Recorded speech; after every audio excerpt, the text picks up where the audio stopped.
شباب من سارق ديو مالي؟ ما نعرف من سارقنا. تشعر الغامض والمثير يستنتج بالعقل الكثير. كونان الرجل الصغير يسعى دائما. هيريا، معكم المحقق كونان الخال.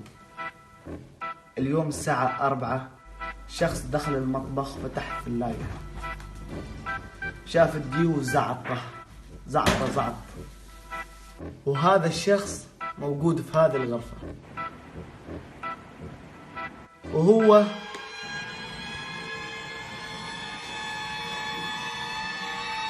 والسارق هو يلا شبع مجيد. كونان